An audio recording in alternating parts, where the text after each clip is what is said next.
ওফ শুভ্র, এমন চুপ করে আছো কেন? হঠাৎ তুমি আমাকে এখানে ডাকলে কেন? আমি তো ভেবেছিলাম বিয়ের আগে তুমি আমাকে কোনো স্পেশাল সারপ্রাইজ দেবে, কিন্তু এখানে এনে এভাবে মূর্তির মতো বসিয়ে রাখার মানে কি? শুভ্র এবার খুব শান্তভাবে নেহার দিকে তাকালো। তার চোখের মণি দুটো স্থির আর শীতল। সে অত্যন্ত নিচু কিন্তু স্পষ্ট স্বরে বলল, আমি তোমাকে বিয়ে করব না নেহা। শুভ্রের এমন বিস্ফোরক মন্তব্যে নেহা একটুকু বিচলিত হলো না, বরং সে কোনো এক অশুভ তৃপ্তিতে নিজের চুলগুলো স্টাইল করে গুছিয়ে নিল।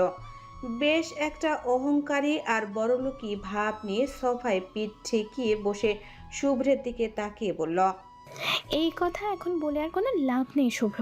কাল আমাদের বিয়ে, হাতে আর মাত্র কয়েকটা ঘন্টা সময়। শুভ্রের চোখ মুখে কোনো ভাবান্তর হলো না। সে আগের মতোই গম্ভীর গলায় বলল, তা কাল বিয়ে, কিন্তু বিয়ে তো এখনো হয়নি। নেহা কফির কাপটা টেবিলে রেখে বাঁকা হেসে বলল, হয়ে যাবে, সব ঠিকঠাক মতোই হয়ে যাবে। শুভ্র এবার একদম শান্ত চোখে নেহার দিকে তাকিয়ে বলল, কিন্তু নেহা, আমি যদি বলি বিয়েটা হবে না, এনি চান্স? নেহা একটুকু ঘাবড়ালো না। সে কফির কাপটা সরিয়ে রেখে বেশ ধারালো গলায় বলল, তো তুমি আর তোমার পুরো পরিবার রাস্তায় নেমে পড়ার জন্য তৈরি হও। Get ready for that. Shubhra এবার কিছুটা তাচ্ছিল্যের হাসি দিয়ে বলল, নেহা, তোমার মনে হচ্ছে না তুমি আমাকে ব্ল্যাকমেইল করে বিয়ে করছো? ইজ দিস রিয়েলি কল্ড লাভ? নেহা শটান হয়ে বসে নির্লজ্জের মতো বলল, হ্যাঁ তো, শুধু ব্ল্যাকমেইল কেন, তোমাকে পাওয়ার জন্য আমি সব কিছু করতে পারবো মিস্টার সাইফান শুভ্র চৌধুরী। শুভ্র এবার সরাসরি নেহার চোখের দিকে তাকিয়ে অত্যন্ত ঘৃণার সাথে বলল, যদি গো খেতে বলা হয় তাহলে কি তুমি গুই খাবে? Will you do that? শুভ্রের সেই কুরুচিপূর্ণ কথা শেষ হতে না হতেই পাশে দাঁড়িয়ে থাকা ঈশান আর নিজের হাসি চেপে রাখতে পারল না। সে ফিক করে হেসে দিল। নেহা এবার অপমানে আর রাগে রি রি করে উঠল। সে অগ্নি দৃষ্টিতে শুভ্রের দিকে তাকে গর্জে উঠে বলল, হোয়াট দ্য হেল শুভ্র, তুমি কি আমার সাথে যোগ করছো? Are you out of your mind? Shubhro এবার নিজের সোফায় একদম আয়েশ করে হেলান দিয়ে বসলো। তার চোখে মুখে কোনো বিকার নেই, বরং এক অদ্ভুত নির্লিপ্ততা। সে বরফ শীতল গলায় বলল, নেহা, আমার বেশি কথা বলা একদম পছন্দ না। I just don't like it. তুমি কি সোজা আঙুলে বিয়েটা ক্যান্সেল করবে নাকি আমাকে আঙুল বাঁকাতে হবে? Don't push my limits. Neha এবার তার ছেলের হাসি দিয়ে বলল, শুভ্র, তুমি কিন্তু বড্ড বেশি জেদ দেখিয়ে কথা বলছো আমার সাথে। তুমি হয়তো ভুলে গেছো তোমাদের কোম্পানি এখন আমাদের ডিলের ওপর টিকে আছে। আমরা যদি জাস্ট একটা সাইন দিয়ে ডিল ক্যান্সেল করে দিই, তবে তোমার পুরো পরিবারকে কাল রাস্তায় বসতে হবে। শুভ্র নিজের জায়গায় অটল থেকে শান্ত গলায় বলল, সেটা নিয়ে তোমার এক ফোঁটাও ভাবতে হবে না। I can handle my family. এখন জাস্ট বলো বিয়ে ক্যান্সেল করবে কি না। নেহা জেদি গলায় শটান হয়ে বসে উত্তর দিল, একদম না, আমি চৌধুরী বাড়ি আর সাইফান শুভ্র চৌধুরীর ওয়াইফ হয়েই ছাড়বো। That's my final decision. Shubhro এবার আর কোনো তর্কে গেল না। তার ধৈর্যের বাঁধ যেন ভেঙে গেছে। সে কেবল এক পলক ঈশানের দিকে তাকালো। সেই তীক্ষ্ণ আর সংকেতময় চাহনি দেখেই ঈশান বুঝে নিল বস এখন কি চাইছে। ঈশান এবার নিজের পকেট থেকে ফোন বের করে নেহার দিকে তাকিয়ে শান্ত অথচ গম্ভীর গলায় বলল, এক্সকিউজ মি ম্যাম, আপনার জন্য বস একটা স্পেশাল সারপ্রাইজ রেখেছি। যদি পারমিশন দেন তবে সারপ্রাইজটা আমি এখনই দেখাতে পারি। নেহা ভ্রু কুঁচকে অবাক হয়ে ঈশানের দিকে তাকিয়ে বলল, কিসের সারপ্রাইজ? ঈশান এবার তার ফোনটা দ্রুত হাতে ঘেটে একটা ভিডিও প্লে করে সরাসরি নেহার চোখের সামনে ধরল। ফোনের স্ক্রিনে ভেসে ওঠা দৃশ্যগুলো দেখা মাত্রই নেহার সারা শরীর এক নিমিষেই বরফের মতো শীতল হয়ে গেল। তার বড় বড় চোখ দুটো কোটর থেকে বেরিয়ে আসার উপক্রম হলো। মুহূর্তের মধ্যে তার সাজানো মুখের রং ফ্যাকাশে হয়ে গেল আর কপাল বেয়ে দরদর করে ঘাম ঝরতে লাগলো। তার ঠোঁট দুটো ভয়ে কাঁপতে শুরু করেছে। পরের দিন সকালবেলা চৌধুরী বাড়ি যেন একটা জমজমাট মেলা। চারিদিকে শ্বাস বর আর মানুষের গুঞ্জন। সবাই যার যার পছন্দ মতো দামি পোশাক পরে তৈরি হচ্ছে রাজকীয় বিয়ে বাড়িতে যাওয়ার জন্য। রিদিও তৈরি হয়েছে, কিন্তু একদম সাদামাটাভাবে সবার ভিড়ে নিজেকে মিশিয়ে নিয়েছে সে। তার ভেতরটা যেন আগ্নেয়গিরির মতো ফেটে যাচ্ছে। কিন্তু অনেক কষ্টে সে নিজের মুখটাকে পাথরের মতো শান্ত রেখেছে। সে মনে মনে ঠিক করে নিয়েছে আজ বিয়ে বাড়ি থেকে ফিরে সে কাঁদবে, অনেক কাঁদবে। ততক্ষণ কাঁদবে যতক্ষণ না বুকের এই চিনচিন ব্যথাটা একটু শান্ত হয়। কিন্তু অবাক করার বিষয় হলো, যার বিয়ে সেই বরেরই কোনো পাত্তা নেই। সকাল গড়িয়ে দুপুর হতে চলল, অথচ শুভ্রের রুমের দরজা এখনো খোলেনি। সোহান চৌধুরী কয়েকবার গিয়ে দরজায় কড়া নেড়েছে, কিন্তু ভেতর থেকে কোনো সাড়া শব্দ আসেনি। মেহমানরা সব রেডি, অনেকেই তো গাড়িতে গিয়ে বসেও পড়েছে। বাড়ির আত্মীয় স্বজনরা হল রুমে বসে অপেক্ষা করছে। হৃদি, শুভ্রা, পাখি আর মিহিদের সাথে এক কোণায় চুপচাপ দাঁড়িয়ে আছে। কারো মুখে কোনো কথা নেই। সোহান চৌধুরী হল রুম জুড়ে অস্থিরভাবে পায়চারি করছেন। তার গম্ভীর মুখ দেখে বোঝা যাচ্ছে তিনি কতটা রেগে আছেন। রাগে তার কপালটা কুঁচকে আছে। অনেকক্ষণ পর অবশেষে শুভ্র রুম থেকে বের হলো। শুভ্রকে সিঁড়ি বেয়ে নামতে দেখে শুভ্রা উত্তেজিত হয়ে চিল্লিয়ে উঠল। ওই তো ভাইয়া আসছে। সবাই একযোগে সিঁড়ির দিকে তাকালো, কিন্তু পরক্ষণেই উপস্থিত সবাই যেন একটা বড়সড় শক খেল। যেখানে শুভ্রর পরনে থাকার কথা জমকালো শেরওয়ানি, সেখানে সে একটা সাদা ধবধবে সাধারণ শার্ট আর নীল ট্রাউজার পরে নামছে। চুলগুলো হালকা ভেজা, যা কিছুটা অবাধ্যভাবে তার কপালের উপরে লেপ্টে আছে। তার চোখে মুখে কোনো উত্তেজনা নেই, বরং এক অদ্ভুত আর রহস্যময় প্রশান্তি খেলা করছে। শুভ্র সোজা নিচে নেমে কারো দিকে এক পলক না তাকিয়ে ডাইনিং টেবিলে চেয়ার টেনে বসল। তারপর সাহেরা চৌধুরীর উদ্দেশ্যে খুব স্বাভাবিক গলায় বলল, আম্মু, খুব খিদে পেয়েছে, খেতে দাও। পুরো হল রুমে এক পিনপতন নীরবতা নেমে এলো। সবাই একে অপরের মুখের দিকে তাকাচ্ছে। বিয়ের লগ্ন পার হয়ে যাচ্ছে, বরযাত্রীর যাওয়ার সময় হয়ে গেছে, আর বর এখন খেতে চাইছে, তাও আবার এই সাদামাটা পোশাকে। সাহেরা চৌধুরী কথা বাড়ালো না। তিনি তড়িঘড়ি করে শুভ্রের সামনে খাবার বেড়ে দিলেন। শুভ্র যেন চারপাশের এই হাহাকার আর উত্তেজনা থেকে অনেক দূরে, সে বেশ আয়েশ করে নিঃশব্দে খেতে লাগলো। এতক্ষণ সোহান চৌধুরী দাঁতে দাঁত চেপে নিজেকে সামলে রাখলেও শুভ্রের এই চরম নির্লিপ্ততা দেখে তিনি আর ধৈর্য ধরে রাখতে পারলেন না। তিনি হনহন করে শুভ্রের পাশে এসে দাঁড়ালেন এবং কর্কশ কণ্ঠে ধমক দিয়ে বললেন, শুভ্র, তুই কি ছোট বাচ্চা যে তোকে বুঝিয়ে বলতে হবে বিয়ের দিনে বরের কি করতে হয়? What is wrong with you? আমরা সবাই যে এখানে তৈরি হয়ে দাঁড়িয়ে আছি, সেটা কি তোর চোখে পড়ে না? তোর আজ বিয়ে, আর তুই এত স্বাভাবিক আচরণ করছিস কিভাবে? বাবার এক নাগারে ধেয়ে আসা এতগুলো প্রশ্নের মুখে শুভ্র একটুকু ঘাবড়ালো না। সে খুব ধীরস্থিরভাবে তার প্লেট থেকে এক লোকমা মুখে তুলে নিল। তারপর বাবার দিকে না তাকিয়ে অত্যন্ত শান্ত স্বরে বলল, আব্বু, আপনি তো শিখিয়েছেন খাওয়ার সময় কথা বলতে নেই। শুভ্রের এমন ঠান্ডা আর যুক্তি নির্ভর জবাবে সোহান চৌধুরী এক মুহূর্তের জন্য থমকে গেলেন। তার চোয়াল শক্ত হয়ে এলো। তিনি আবারও গর্জে উঠে বললেন, শুভ্র, তুই ভুলে যাচ্ছিস আজ তোর বিয়ে। শুভ্র এবার কোনো উত্তর দিল না। সে নির্বিকার চিত্তে খাবার চিবোতে লাগলো। পরিস্থিতি ক্রমশ হাতের বাইরে চলে যাচ্ছে দেখে সাহেরা চৌধুরী তাড়াতাড়ি সোহান চৌধুরীর কাছে এসে নরম সুরে বললেন, আপনি একটু শান্ত হন, ও খাওয়া শেষ করেই রেডি হতে যাচ্ছে। সোহান চৌধুরী আর কথা বাড়ালেন না। তিনি চরম বিরক্তি নিয়ে সোফায় ধপ করে বসলেন। শুভ্র তখনও নিজের জগতেই আছে। চারপাশে এই হলুস থুলুস যেন তাকে স্পর্শই করছে না।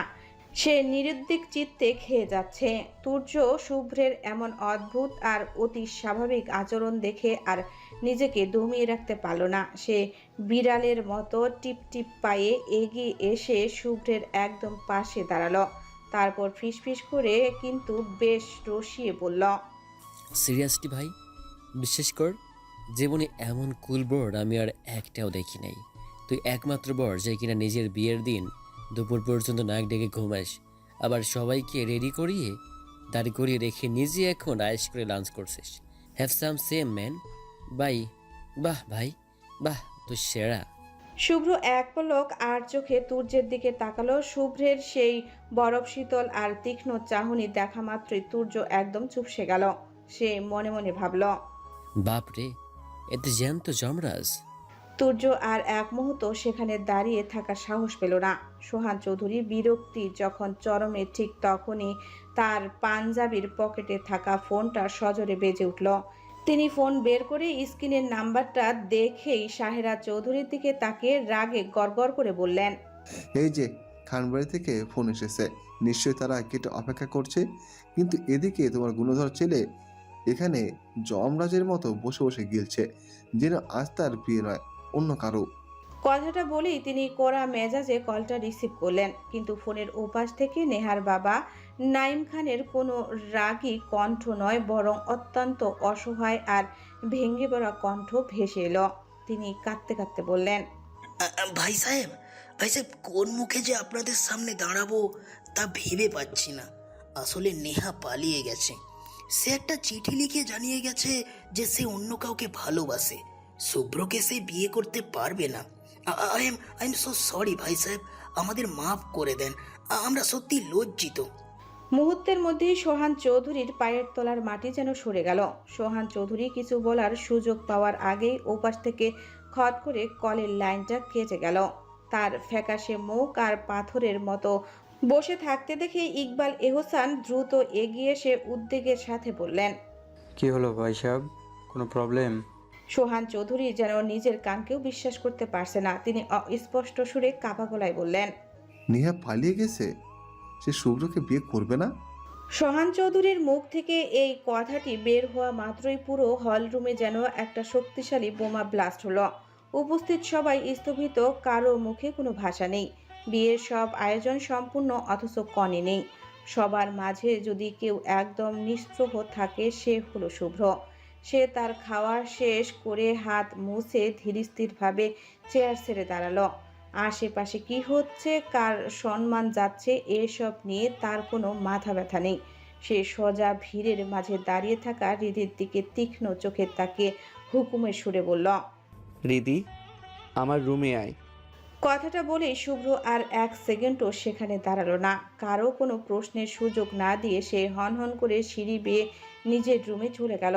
শুভ্রের এই অদ্ভুত আচরণ আর নেহার পালিয়ে যাওয়ার খবর সব মিলিয়ে চৌধুরী বাড়ির পরিবেশ এখন থমথমে। এদিকে হৃদি শুভ্রের হঠাৎ এমন ডাকে একদম কুঁকড়ে গেল। তার আত্মা কেঁপে উঠল বললেও কম বলা হবে। এই পরিস্থিতির মাঝে শুভ্র তাকে হঠাৎ কেন ডাকলো? তবে মনে মনে এক অদ্ভুত প্রশান্তি যেন হৃদির সারা শরীরে বয়ে যাচ্ছে। নেহা পালিয়ে গেছে, তার মানে আজ আর বিয়ে হচ্ছে না। বউ ছাড়া তো আর বিয়ে সম্ভব না। এই আনন্দটা যেন বাদ নামছে না হৃদির মনে। তার এখন ইচ্ছে করছে খুশিতে হাত পা ছুঁড়ে নাচতে। কিন্তু শুভ্রের সেই গম্ভীর ডাকটা মাথায় আসতেই তার সবটুকু আনন্দ আবার ভয়ের রূপ নিল। লন্ডন মানেই এক মায়াবী কুয়াশা আর ঝিরিঝিরি বৃষ্টির শহর। চারিদিকে ভিক্টোরিয়ান আমলের কারুকাজ করা পাথরের দালান, আর তার মাঝখান দিয়ে এঁকে বেঁকে বয়ে চলছে টমস নদী। রাস্তার মোড়ে মোড়ে সেই আইকনিক লাল রঙের দোতলা বাস আর টেলিফোন বুথ। আকাশে সব সময় একটা ধূসর মেঘের খেলা চলে যায় শহরটাকে এক অদ্ভুত রাজকীয় আভিজাত্য আর রহস্যময়ে তার মুড়িয়ে রাখে। লন্ডনের সেই বিশালবহুল অ্যাপার্টমেন্টের ভেতরটা এখন এক ধ্বংসস্তূপ। নেহা যেন এক উন্মাদিনী, তার ডাইনিংয়ের ফুলদানি, ল্যাপটপ, এমনকি দেওয়ালের পেন্টিংগুলো রেহাই পায়নি। সে সব আছড়ে আছড়ে ভাঙছে। কাল রাতেই সে যান বাঁচিয়ে ফ্লাইটে করে লন্ডনে পালিয়ে এসেছে, কিন্তু এখানে এসেও তার বুকের জ্বালাটা কমছে না। যাকে পাওয়ার জন্য সে হন্য হয়ে উঠেছিল, যার জন্য সে সব কিছু বাজি রেখেছিল, সেই শুভ্রকে হাতের মুঠোয় পেয়েও এভাবে হেরে গেল। ভাবতে গেলেই নেহা বাঘিনীর মতো হুঙ্কার দিয়ে উঠছে। কিছুক্ষণ পর রুমের দরজা ঠেলে ধীর পায়ে ভেতরে ঢুকলো এক যুবক। ঠোঁটে জ্বলন্ত সিগারেট, শরীরটা উন্মুক্ত, আয়নার মতো দুধের মতো ফর্সা তার গায়ের রং, আর সেই সুগঠিত বুক ও পিঠ জুড়ে আঁকা রয়েছে বিচিত্র সব জটিল ট্যাটু। পরনে কেবল একটা ঢিলেঢালা শর্ট প্যান্ট। এই যুবকটি আর কেউই নয়, নেহার বড় ভাই আরহাম খান নির্ভান। লন্ডনের অন্ধকার জগতের একচ্ছত্র অধিপতি সে। পুরো দস্ত এক মাফিয়া। নেহা এই বিপদে সব ফেলে তার এই ভয়ঙ্কর ভাইয়ের কাছেই আশ্রয় নিয়েছে। নির্ভার এক হাতে সিগারেটের ধোঁয়া ছাড়তে ছাড়তে অন্য হাতে ফ্রিজ থেকে বের করে এক ক্যান ঠান্ডা কোক নেহার দিকে বাড়িয়ে দিল। নেহার বিধ্বস্ত চেহারার দিকে তাকিয়ে খুব শান্ত অথচ ভারী গলায় সে বলল, কুল ডাউন নেহা, নে এটা খা, মাথাটা একটু ঠান্ডা কর। নেহা লাল টকটকে চোখ ভাইয়ের দিকে তাকিয়ে ক্যানটা ঝাটকায় সরিয়ে দিয়ে চিৎকার করে বলল, মাথা কিভাবে ঠান্ডা করবো ভাইয়া? সুখ আমাকে অপমান করেছে, ও আমাকে গু খেতে বলেছে। I can't tolerate this. নির্ভার কোকটা বেশ জোর করেই নেহার হাতে ধরিয়ে দিল। তারপর সোফায় আয়েশ করে বসে সিগারেটে লম্বা একটা টান দিল। ধোঁয়াটা কুণ্ডলি পাকিয়ে উপরের দিকে উড়িয়ে দিয়ে খুব শান্ত গলায় বলল, জানিস নেহা, কোনো কিছু করার আগে একদম এক্সাইটেড হতে নেই। Never get emotional before a deal. তুই আগে কোকটা খা, মাথাটা ঠান্ডা কর, তারপর সব আমাকে খুলে বল। নেহার আগে ফুঁসতে ফুঁসতে কোকের ক্যানে চুমুক দিল। তার চোখ দিয়ে তখনও রাগের আগুন ঝরছে। নির্ভার সিলিংয়ের দিকে তাকিয়ে বিড়বিড় করে বলল, শুভ্র, নাইস নেম। আমার বোনটার মন কেড়েছে একটা চোর, চুরির ফল তো তাকে দিতেই হবে। He is to pay for this. কথাটা বলেই নির্ভার সরাসরি নেহার চোখের দিকে তাকিয়ে তীক্ষ্ণ স্বরে প্রশ্ন করল, তুই এই শুভ্রকে চিনিস কিভাবে? How did you meet him? Neha কোকটা টেনে শেষ করে একটা দীর্ঘশ্বাস ফেলে হাঁপাতে হাঁপাতে বলল, চৌধুরী গ্রুপের অফিসের সিইও সে। আগে সোহান আঙ্কেল বুঝতেন, আমি ড্যাডের সাথে অফিসে গেলে শুধু ওনাকেই দেখতাম। কিন্তু হঠাৎ একদিন গিয়ে দেখি আঙ্কেলের জায়গায় তার ছেলে বসে আছে। তখনই জানতে পারি ওটাই আঙ্কেলের একমাত্র ছেলে সাইফান শুভ্র চৌধুরী। প্রথম দেখা দেখেই ওকে আমার ভালো লেগে যায়। এক কথায় বলতে পারো আমি ওকে ভালোবাসি ভাইয়া। আমার যেইভাবেই হোক শুভ্রকে চাই। I want him at any cost.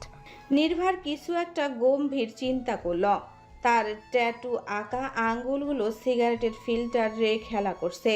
সে হঠাৎ ভ্রু কুঁচকে জিজ্ঞেস করল, তোর তো বিয়ে হতে যাচ্ছিল, সব তো সেটেল ছিল, তাহলে হঠাৎ শুভ্র তোর সাথে এমন কি করলো যার জন্য তোকে এভাবে সব ফেলে পালিয়ে আসতে হলো?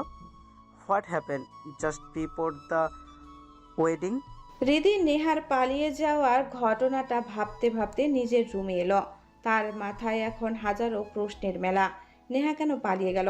কাল পর্যন্ত তো মেয়েটাকে এই বিয়ে নিয়ে বেশ উত্তপ্ত আর খুশি দেখাচ্ছিল, তাহলে হঠাৎ এমন কি হলো? পরক্ষণেই সে নিজের মনকে মনে মনে একটা বড়সড় ধমক দিল। আরে ধুর, নেহা কেন পালিয়েছে সেটা দিয়ে আমার কি কাজ? পালিয়েছে এটাই তো মেঘ না চাইতেই জল। আমার শুভ্র ভাই অন্তত ওই ডাইনির হাত থেকে বেঁচে গেল। ভাবতেই হৃদি খুশিতে আত্মহারা হয়ে সোজা বিছানায় ধপাস করে শুয়ে পড়ল। কোল বালিশটা শক্ত করে জড়িয়ে ধরে বিছানায় গড়াগড়ি খেতে খেতে সে বিড়বিড় করে বলতে লাগলো, উফ, কি যে আনন্দ লাগছে। শুভ্র ভাই, ও আমার শুভ্র ভাই, ও আমার প্রিয় দর্শন পুরুষ। তোমার একটু একটু আই লাভ ইউ। হৃদি যেন খুশিতে হিতাহিত জ্ঞান হারিয়ে ফেলেছে। সে চট করে উঠে গিয়ে রুমের দরজাটা লক করে দিল। তারপর ফোন থেকে একটা দেহাতি চটুল গান বের করে ভলিউম একদম বাড়িয়ে দিয়ে উড়াধুরা নাচতে লাগলো। তার মনে হচ্ছে বুকের উপর থেকে যেন হিমালয় পাহাড় সরে গেছে। ফোনে তখন তার স্বরে গান বাজছে, বরিশালের লঞ্চে ওই ছালইব কেবিনের বন্ধুরে মোর বুকে লইয়া দিব একটা ঘুম, ঠাইসা দিব একটা ঘুম। হৃদি গানের তালে তালে কোমর দুলিয়ে নাচছে আর ভাবছে যাক আপদ বিদায় হয়েছে। কিন্তু সে ভুলেই গেছে যে কয়েক মিনিট আগেই শুভ্র তাকে নিজের রুমে ডেকে পাঠিয়েছে। নাচার মধ্যেই হঠাৎ হৃদির মনে পড়ে গেল শুভ্র তাকে নিজের রুমে ডেকেছিল। ভাবতেই তার বাঁধ ভাঙ্গা খুশি মুহূর্তেই প্রচণ্ড আতঙ্কে পরিণত হলো। হঠাৎ শুভ্র তাকে কেন ডাকলো? হৃদির ধারণা অনুযায়ী শুভ্র আগে যখনই কথা বলতো সরাসরি সামনেই বলে দিত। তবে এমন কি প্রয়োজন হলো যে তাকে আলাদা করে রুমে ডাকতে হলো? হৃদি অনেক কষ্টে নিজের ভয় সামলে নিয়ে একটা দীর্ঘশ্বাস ফেলল। তারপর রুম থেকে বের হয়ে সোজা শুভ্রের দরজার সামনে এসে দাঁড়ালো। রুমের দরজাটা খোলাই ছিল। কিন্তু হৃদির হার্টবিট যেন মুহূর্তে শতগুণ বেড়ে গেল। সে কোনো রকমে দরজায় আলতো করে কড়া নেড়ে কাঁপা গলায় বলল, ভাইয়া আসবো? ভেতর থেকে শুভ্রের সেই অতি পরিচিত গম্ভীর কণ্ঠ ভেসে এলো। Come in. হৃদি পা টিপে টিপে রুমে প্রবেশ করল, কিন্তু রুমে ঢোকা মাত্রই তার চোখ দুটো রসগোল্লার মতো বড় বড় হয়ে গেল। তার পুরো শরীর যেন এক পলক পাথর হয়ে গেল, কারণ সোফার এক পায়ের উপর অন্য পা তুলে আয়েশ করে বসে শুভ্র একটা ডায়েরি পড়ছে। আর সেই ডায়েরিটা অন্য কারো নয়, স্বয়ং হৃদির। যে ডায়েরিতে সে তার জীবনের সব গোপন কথা আর শুভ্রের প্রতি তার জমানো ভালোবাসার কথা লিখে রেখেছিল। হৃদির নিঃশ্বাস যেন বন্ধ হয়ে আসছে। এই ডায়েরি শুভ্র কথায় পেল। শুভ্রের চোখ মুখে কোনো প্রতিক্রিয়া নেই। সে অত্যন্ত গম্ভীর মুখে ডায়েরির পাতাগুলো উল্টাচ্ছে আর বিড়বিড় করে পড়ছে। হৃদি আতঙ্কে তার জামার দুপা শক্ত করে খামচে ধরল। তার মনে হচ্ছে পায়ের তলার মাটি এক্ষুনি সরে যাবে। বেশ কিছুক্ষণ পর শুভ্র ধীরে ধীরে সোফা ছেড়ে উঠে দাঁড়ালো। শুভ্রের উঠে আসা দেখে হৃদির বুকটা ধক করে উঠল। শুভ্র সরাসরি হৃদির একদম সামনে এসে দাঁড়ালো। তারপর দীর্ঘক্ষণ কোনো কথা না বলে কেবল হৃদির মুখের দিকে স্থির দৃষ্টিতে তাকিয়ে রইল। হৃদি ভয়ে চোখ নামিয়ে ফেলল, তার হাঁটু কাঁপছে। এভাবে অনেকটা সময় কেটে গেল। তারপর শুভ্র একদম নিচু স্বরে কিন্তু তীক্ষ্ণ গলায় প্রশ্ন করল, ভালোবাসিস আমাকে? বিদ্যুৎপৃষ্ট হওয়ার মতো চমকে উঠল হৃদি। তার আর বুঝতে বাকি রইল না যে শুভ্র সব কিছু জেনে গেছে। আর জানবেই না কেন? ওই ডায়েরিটা তো আগা গোড়া শুভ্রকে নিয়ে লেখা। যে কেউ ডায়েরিটা পড়লেই মুহূর্তেই সব জেনে যাবে। হৃদি চোখ বন্ধ করে ঘন ঘন শ্বাস নিতে লাগলো। সে ভাবলো শুভ্র যেহেতু জেনেই গেছে আর সেও যেহেতু শুভ্রকে পাগলের মতো ভালোবাসে, তবে আজ আর লুকাবে কেন? এই শেষবেলা নিখুঁত সত্যটা সামনে আসাই ভালো। কথাগুলো ভেবেই হৃদি নিজের সবটুকু সাহস সঞ্চয় করে হুট করে চোখ খুলে সরাসরি শুভ্রের চোখের দিকে তাকালো। তারপর বেশ উঁচু গলায় স্বীকার করল, হ্যাঁ। শুভ্র আর কোনো কথা বলল না। সে পাথর কুঁদা মূর্তির মতো এক দৃষ্টিতে হৃদির দিকে তাকিয়ে রইল। শুভ্রর চোখের ভাষা হৃদি ঠিক বুঝতে পারছে না। সে শুধু দেখছে শুভ্র খুব গভীর আর রহস্যময় চোখে তার দিকে তাকিয়ে আছে। দুজনের দিকে তাকিয়ে এভাবেই বেশ কিছুক্ষণ কাটিয়ে দিল। অনেকটা সময় পর শুভ্র সোফায় রাখা ডায়েরিটা হাতে তুলে নিল। হৃদি এক মুহূর্তের জন্য ভাবলো শুভ্র হয়তো ডায়েরিটা তাকে ফেরত দিবে, কিন্তু না। শুভ্র ডায়েরিটা শক্ত করে ধরে কয়েক পাতা টান দিয়ে ছিঁড়ে টুকরো টুকরো করে ফেলল। তারপর পকেট থেকে লাইটার বের করে এক ঝটকায় ডায়েরির শেষ কোণায় আগুন ধরিয়ে দিল। ডায়েরিটা দাউ দাউ করে আগুনের ললিহান শিখায় পুড়তে লাগলো। মুহূর্তে হৃদির চোখ যেন কপালে উঠে গেল। তার চোখের সামনে শুভ্রকে নিয়ে লেখা হাজারো স্মৃতি, শত শত নির্ঘুম রাতের জানানো অনুভূতিগুলো ছাই হয়ে যাচ্ছে। হৃদির মনে হলো শুধু ডায়েরি নয়, শুভ্র যেন তার কলিজাটাকেই পুড়িয়ে দিচ্ছে। শুভ্র অত্যন্ত নির্লিপ্ত মুখে সেই আগুনের শিখার দিকে তাকিয়ে রইল, যেন এক পরম তৃপ্তিতে সে হৃদির অস্তিত্বকে পুড়িয়ে ধ্বংস করছে। অগ্নিশিখার লালচে আভা হৃদির ফ্যাকাশে মুখে এসে পড়ছে। মেঝেতে পড়ে থাকা ডায়েরিটার শেষ অংশটুকু ধীরে ধীরে ছাই হয়ে যাচ্ছে। শুভ্র পকেটে হাত দিয়ে পাথরের মতো দাঁড়িয়ে কণ্ঠস্বর হিমশীতল বাতাসের মতো ঘরের নিস্তব্ধতা ভেঙে দিয়ে বলল, দেখ হৃদি, আমি সাধারণ মানুষের মতো নাটক করে বলবো না যে তোকে ভালোবাসি না কিংবা তুই আমার যোগ্য নস। আমি জাস্ট তোকে শেষবারের মতো ওয়ার্নিং দিচ্ছি, এসব আদিক্ষেতা যেন আমি আর কখনো না দেখি। Stop this madness right here. শুভ্রের এই অবজ্ঞা হৃদির বুকের গভীরে তীরের মতো বিঁধল। সে যেন নিজের বোধ শক্তি হারিয়ে ধপ করে সেই জ্বলন্ত ডায়েরির পাশে হাঁটু গেড়ে বসে পড়ল। আগুনের তাপে হৃদির চোখের জল এলেও সে পলক ফেলল না। অবাধ্য দৃষ্টিতে পুড়তে থাকা কাগজের টুকরোগুলোর দিকে তাকিয়ে সে বলতে লাগলো, শুভ্র ভাই, এই ডায়েরিটা তো স্রেফ কয়েকটা সাধারণ কাগজ ছিল, কিন্তু আপনার নামটা যে আমার হৃদয়ের রন্ধে রন্ধে খোদাই করা। এখন কি এই জীবন্ত হৃদয়টাকেও এই ডায়েরির মতো পুড়িয়ে ছাই করে দিতে পারবেন? আপনার অস্তিত্ব যে আমার প্রতিটি নিঃশ্বাসের সাথে মিশে গেছে, এখন কি এই কাগজের মতো আমার মনটাকেও ছিঁড়ে টুকরো টুকরো করে বাতাসে উড়িয়ে দিতে পারবেন? শুনুন শুভ্র ভাই, আমি এই ছাই হয়ে যাওয়া ডায়েরি দেখে রাগে বা অভিমানে দাঁড়িয়ে এটা বলবো না যে আপনাকে আর বিরক্ত করব না, আপনাকে ভুলে যাব এমন মিথ্যা প্রতিশ্রুতিও দিব না। কারণ ভালোবাসা যদি সত্যিই ভালোবাসার মতো হয় তবে তাকে উপড়ে ফেলার সাধ্য কারণ নেই। আপনি যেদিন এই ডায়েরির মতো আমার শরীরটাকে পুড়িয়ে কয়লা করে দিতে পারবেন আর আমার মনটাকে একদম নিশ্চিহ্ন করে দিতে পারবেন, সেদিনই হয়তো আপনি আমার থেকে মুক্তি পাবেন। আমি জানি আপনি সেটা পারবেন না, কারণ ডায়েরির প্রাণ নেই, তার কোনো অনুভূতি নেই, কিন্তু আমার আছে। আর আমাকে ওসব শেষ করে দিলে আমি তো আর এই পৃথিবীতে থাকবো না।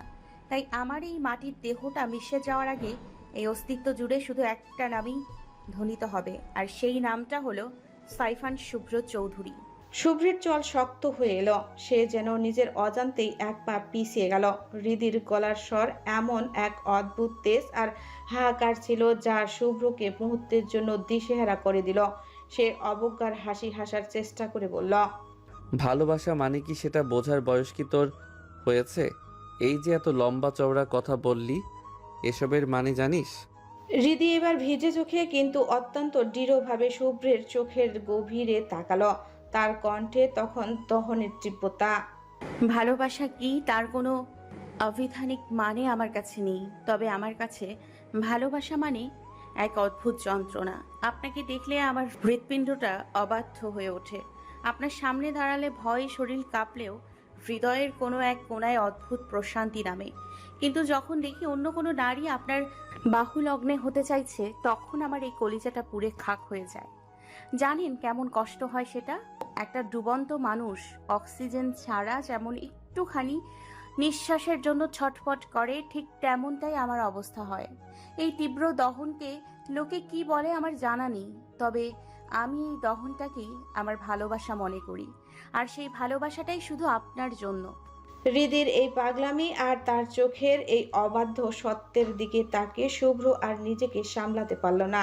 সে বুঝতে পারছে এই চোখের দিকে বেশিক্ষণ তাকিয়ে থাকলে তার দীর্ঘদিনের গড়ে তোলা পাথরের দেওয়ালটা ধসে পড়বে। সে যে এই মায়ায় আটকে যেতে চায় না, কিন্তু এই মুহূর্তে হৃদির সান্নিধ্য তার ভেতরে এক তীব্র অস্থিরতা তৈরি করছে।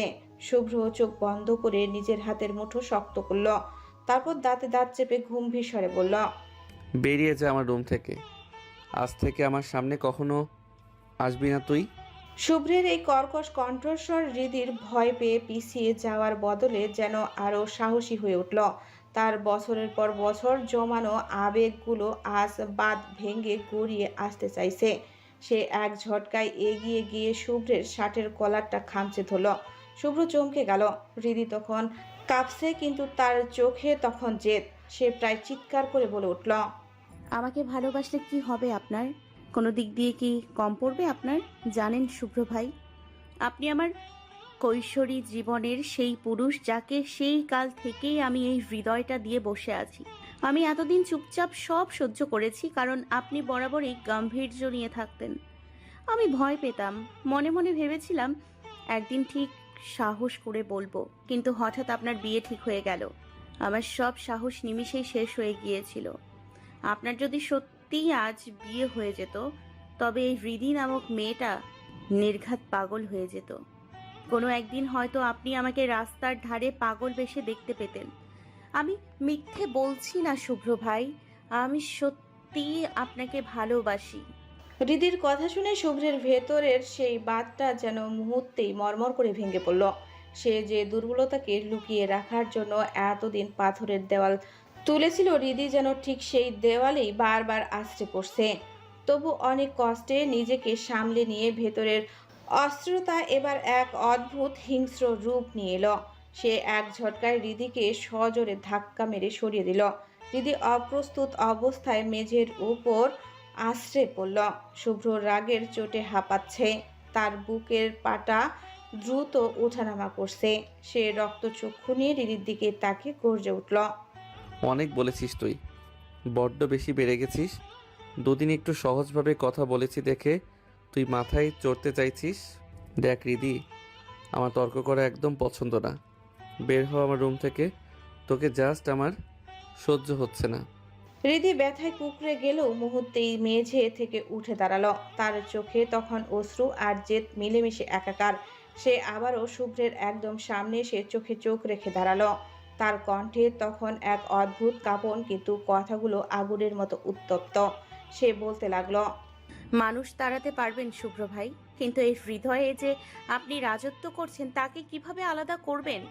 একটা মানুষ অন্য কোনো সাধারণ জায়গায় থাকে না যে তাকে তাড়িয়ে দিলেও সে চলে যাবে আর সব শেষ হয়ে যাবে। একটা মানুষ হৃদয়ে থাকে, আর সেই হৃদয়টাই তো মানুষের ভেতরে বুকের পাঁজরে থাকে।